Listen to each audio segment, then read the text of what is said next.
Assalamualaikum warahmatullahi wabarakatuh. Nama saya Nadia Destiana dengan NIM 2013510197. Saya dari kelas Teknik Informatika Pagi A.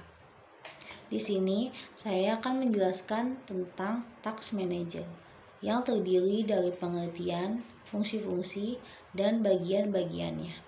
Yang pertama ada pengertian Task Manager.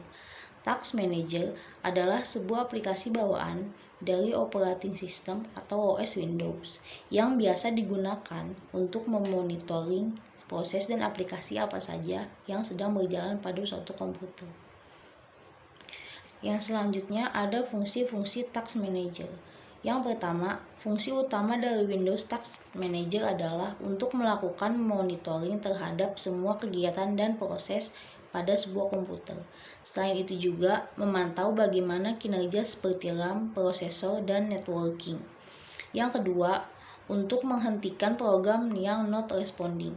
Aplikasi yang tidak merespon menghentikan dari Task Manager adalah opsi kedua. Bisa dilakukan dengan klik End Process atau End Task. Yang ketiga, untuk mengatur prioritas pada sebuah program yang sedang berjalan, bisa dilakukan masuk tab Proses, klik kanan pada program yang dipilih, set priority, hide, pilih sesuai kebutuhan, lalu OK. Yang keempat, untuk mengetahui beberapa banyak aplikasi menggunakan kinerja RAM dan CPU. Yang selanjutnya adalah bagian-bagian dari Task Manager. Yang pertama ada aplikasi. Pada menu aplikasi akan terlihat aplikasi atau software apa saja yang sedang berjalan atau sedang kamu buka. Akan tampil juga status aplikasi, yaitu seperti running atau not responding. Yang kedua adalah proses. Pada menu proses akan menampilkan semua proses-proses yang aktif saat ini, baik aplikasi maupun proses-proses yang terjadi di latar belakang. Akan ditampilkan juga dari mana sistem tersebut berasal.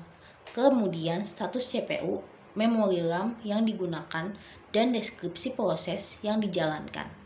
Pada keadaan dia full proses ditampilkan berdasarkan besarnya memori RAM yang digunakan. Yang memiliki memori penggunaan yang paling besar akan ditampilkan paling atas, semakin ke bawah semakin kecil penggunaan RAM-nya. Yang ketiga adalah service. Secara tampilan hampir sama dengan menu proses. Namun jika menu proses hanya menampilkan proses yang aktif, berbeda dengan menu service yang menampilkan semua proses yang sedang berjalan maupun yang sedang berhenti. Yang keempat ada performance.